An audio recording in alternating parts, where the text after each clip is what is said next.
Good morning students. कल हमने Gauss projection को देखा था। आज फिर मैं रिपीट कर रही हूँ एज पर माई हैबिट। हर साल तो मैं एक ही एक्सरसाइज को 3 बार कराती हूँ, क्योंकि प्रैक्टिकल मेरे दो पीरियड कंटिन्यूशन में होते हैं, मंडे ट्यूसडे वेडनेसडे। पर अभी क्योंकि फर्स्ट ईयर फॉर्म नहीं हुआ है, इसलिए मैं एक ही क्लास ले रही हूँ। और इतना इनफैक्ट वीडियो बनाने में मुझे समझ में भी नहीं आ रहा, बहुत ही वियर्ड वीडियो बन रहा है मेरा। पर अब आपको फिर समझा रही हूँ कि मैंने आपको गॉस प्रोजेक्शन जो कल पढ़ाया था वापस मैं उसका रिपीटिशन कर रही हूँ। इन केस किसी ने नहीं सुना हो तो वो फिर देख ले।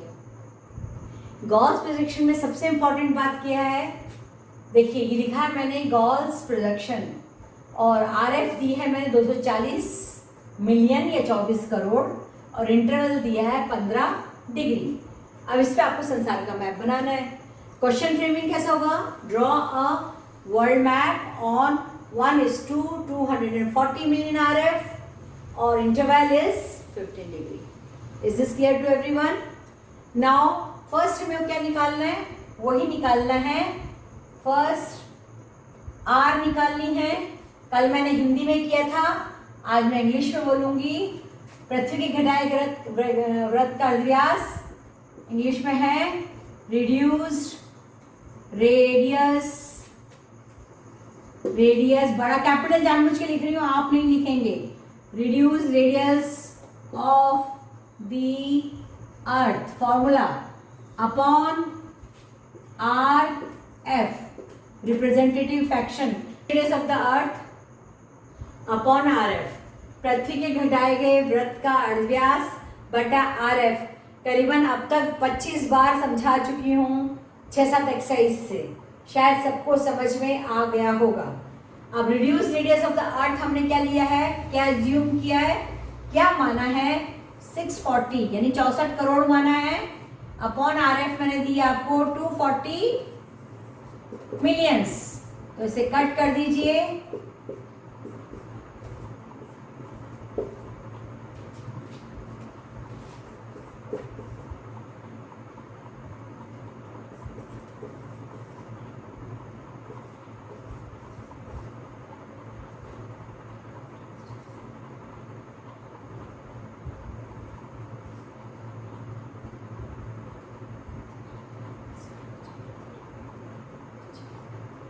अराउंड ये आपका बनता है 2.6 सेंटीमीटर्स।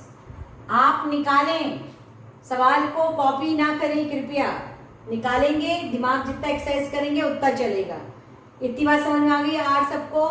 अब इसमें बच्चों यहाँ पे दिख रहा है आपको, मैंने सेमी सर्किल ऑफ द अर्थ बनाया है, आधा सर्किल अर्थ का बनाया है, उसमें मैंने ये 45 डिग्री का कोण बनाया है। क्योंकि बच्चों अब तक इक्वेटोरियल प्रोजेक्शन में हम पेपर, सिलिंड्रिकल पेपर को 0 डिग्री से टच करता हुआ रख रहे थे। ये मिटा दो मैं, ये आपका हो सकता है आपने कर लिया हो, कर लिया सबने। अब तक हम क्या कर रहे थे, सिलिंड्रिकल पेपर को कहाँ रख रहे थे, 0 डिग्री को टच करता हुआ। ठीक है, ये हमारा 0 डिग्री है, ये हमने पेपर को टच करता हुआ 0 डिग्री को रखा है। ठीक, पर अब देखो बच्चों हमने क्या करा है, 45 डिग्री का मैंने एंगल बनाया है। मैंने नहीं किया ये, Who has done it? Gauss has done it. Gauss महोदय ने क्या करा, ये कल्पना करी उन्होंने कि 45 डिग्री की वैल्यू यदि हम निकाल के रख लेते हैं तो अर्थ का जो सरकमफ्रेंस रेडियस है, सॉरी लेंथ ऑफ अर्थ है, वो अपनी सर्किल के अंदर से स्टार्ट हो जाएगी। ये देखिए सर्किल के अंदर से।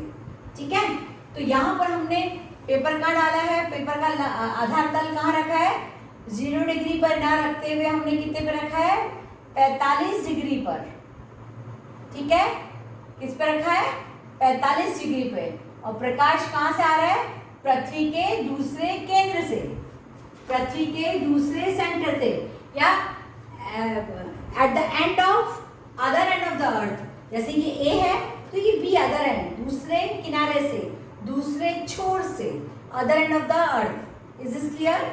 ए बी तो मैं इंटरवल रखती हूँ, I am not using this here. अब देखो बच्चों, ये जो वैल्यू है 45 डिग्री दिखा है, लिखा हुआ आपको यहाँ पे ये 45, इसमें वैल्यू है इसकी 0.7071, ये इसकी वैल्यू है, किसकी, 45 डिग्री की। क्या है ये, पृथ्वी 45 डिग्री का वृत्तांश इंटू इंटरवल अपॉन 360 निकालेंगे, परंतु हमने cos sine theta mathematical calculation हमारे पास नहीं है, हम ग्राफिकल कैलकुलेशन कर रहे हैं। तो ये कॉस की और ये साइन इसका परपेंडिकुलर है, ये जो लंब आया है 45 डिग्री के ऊपर बच्चों, ये कोसाइन है। ठीक है, ट्रिग्नोमेट्रिकल मेथड है, इसको हिंदी में मैंने कल लिखा था, इसलिए आज इंग्लिश में लिखा है कॉटेजी। कॉटेजी हिंदी में बोलते हैं, इंग्लिश में कोसाइन बोलते हैं। कोसाइन ट्रिग्नोमेट्री का वर्ड है जिसमें एक परपेंडिकुलर डला हुआ है 90 डिग्री के राइट एंगल के ऊपर, एक परपेंडिकुलर का पेंडेंट डला हुआ है, टेंजेंट डला हुआ है। तो ये आपकी वैल्यू आ गई sine theta upon cos theta is equals to cosine. Is this clear? ये मैथमेटिकल नहीं है, आपको सिर्फ क्या याद रखना एग्जाम पे, क्योंकि 45 डिग्री के ऊपर सिलेंड्रिकल पेपर का, ये देखिए यहाँ लिखा है मैंने 45, शायद दिख नहीं रहा है, 45 डिग्री देखिए लिखा हुआ है, 45 डिग्री एंगल के ऊपर ये लंब डला हुआ है, इसलिए इसको हमने कॉटेजी माना है। कॉटेजी की वैल्यू 7071 है। Is this clear? ग्राफिकल में हम डायरेक्ट बोलने की बात करते हैं कि सर प्रकाश दूसरे कोण से आ रहा है, बार बार में पूछा जाएगा, या आपको अपने दिमाग में बिठाना है फॉर एवर, ज्योग्राफी के टीचर बनते हैं आप। दूसरे एंड से प्रकाश आ रहा है, 45 डिग्री पे ये लंब है, ये बेलनाकार सिलेंडर का लंब है। Is this clear? और ये आपका यहाँ से हम पूरी विषुवत रेखा की सारे अक्षांशों की लंबाई को प्रदर्शित करेंगे। अब पहला हमने आर निकाला, अब दूसरा हम क्या निकालेंगे? पृथ्वी की विषुवत रेखा की लंबाई। तो इसको हमने विषुवत रेखा की लंबाई की जगह अक्षांशीय पृथ्वी बोल सकते हैं, पर मैं यहाँ पर विषुवत रेखा की लंबाई लेंथ ऑफ इक्वेटर इनटू इसकी विषुवत रेखा की लंबाई का फॉर्मूला क्या है बच्चों? 2 पाई आर, है ना, इनटू क्या कर रही हूं मैं यहाँ पर, जो हमने ये कोसाइन निकाला है कॉटेजियन, इनटू इसकी वैल्यू। ठीक है, इसकी वैल्यू क्या है? 0.7071। ओके, अब इसको हम एक्सप्लेन करते हैं, स्पॉट। अब देखो बच्चों, अब तक तो हमने विषुवत रेखा की लंबाई निकाली थी सिलिंड्रिकल इक्वेरियज में, सिलिंड्रिकल इक्विडिस्टेंस प्रोडक्शन में। अब यहाँ पर ये अक्षांश वृत्ति हैं सारे, क्योंकि सूरज से इनकी किरणों का कोण, इनका वृत्त बना हुआ है। तो अब क्योंकि 45 डिग्री पे हमने लंब डाला है, तो उसका फॉर्मूला होगा 45 डिग्री अक्षांश वृत्त की लंबाई, इंग्लिश में मैंने ब्रैकेट में कर दिया है latitude circle, length of latitude circle. ठीक है, फिर इसका फॉर्मूला है बेटा 2 pi are into cottage 45 degree. देखिए फिर से सुन लीजिए, 2 pi are into cottage 45 degree. English में बेटा है 2 pi R, same ditto, 2 pi are into cosine of 45 degree, cosine of 45 degree.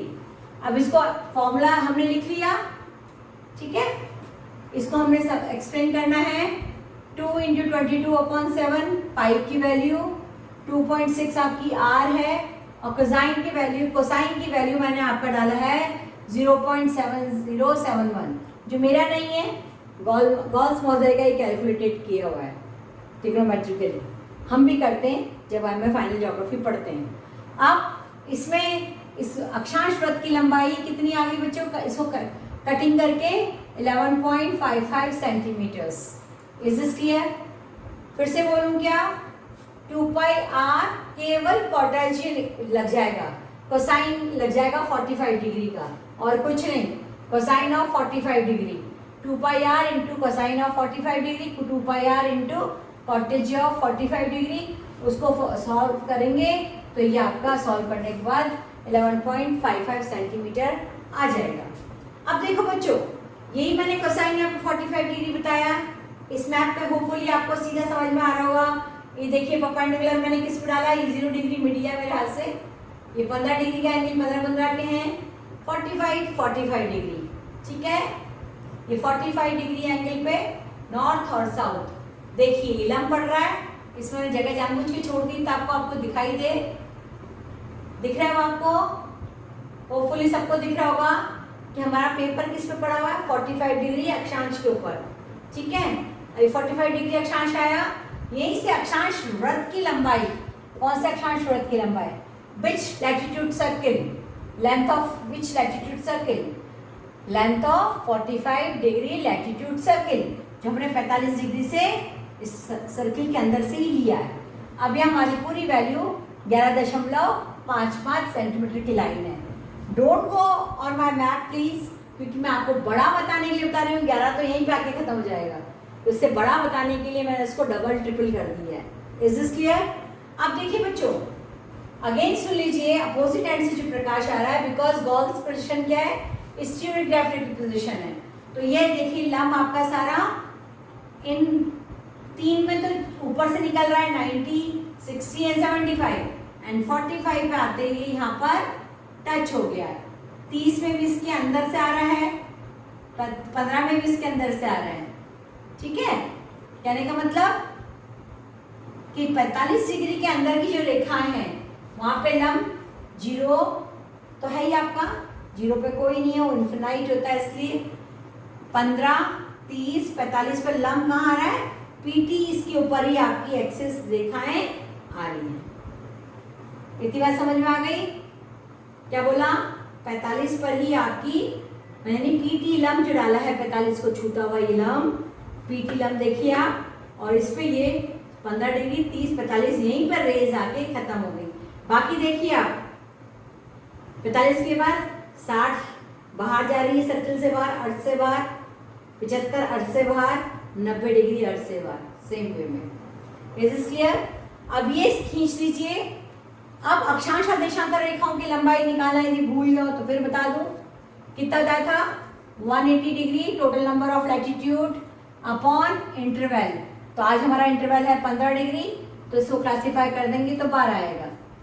360 divided by 15 equals to 24। अब देखिए ये क्या हो गई, टोटल अक्षांशों की संख्या 12 और देशांतरों की संख्या 24, क्योंकि अंतराल क्या है, 15 डिग्री है। तो देखिए आप ये इस तरह से आप पूरा स्केल से इसको ड्रॉ कर देंगे। देखिए बच्चों, अपन ने पहले आर निकाला, फिर अक्षांश वृत्त की लंबाई निकाला, तीसरा देशांतरों के मध्य दूरी, तो इसका फॉर्मूला है 45 अक्षांश वृत्त की लंबाई इंटू अंतराल अपॉन 360। तो लंबाई तो अपनी 11.55 है बच्चों, है ना, 11.55 इंटू 15 अपॉन 360, और इसको कट करेंगे तो कितना आएगा, 4.48 सेंटीमीटर्स देशांतरों के मध्य दूरी। अब मुझे सबसे ज्यादा उसमें उस कल वाले एक्सप्लेनेशन में ये प्रॉब्लम हो रही थी कि मैंने बहुत बड़ा बनाया था ताकि आपको दिखे समझाने के हिसाब से। अब देखिए 0 डिग्री से यहाँ मैंने 180 डाले हैं 15-15 के अंतराल से, अपने को पता है देशांतर 24 है ना, 12 इस तरफ, 12 पूर्वी गोलार्ध में, 12 पश्चिमी गोलार्ध में। तो 0 से मैंने जानबूझ के करा है ताकि आपको पता चले, 0 से इधर 180 से पहले लिखना है, 180 के ऊपर ना हम पूरा लिखते हैं ना पश्चिम लिखते हैं, और 0 डिग्री से हमारा ये 90 डिग्री उत्तर और 90 डिग्री दक्षिण, ये इस प्रकार से हमारे अक्षांश बने। अब कुल मिलाकर के कहने का मकसद ये हुआ बच्चों कि गॉस प्रक्षेप में 45 डिग्री तक का ही क्षेत्रफल शुद्ध होता है। संसार का मानचित्र सामान्य रूप से बनाया जा सकता है, इसमें ना कोई दिशा ना कोई आकृति, कुछ भी शुद्ध नहीं होता, केवल 45 डिग्री अक्षांश तक के क्षेत्रों के लिए वितरण को दिखाने के लिए ठीक है। आज के लिए सिर्फ इतना ही। Thank you.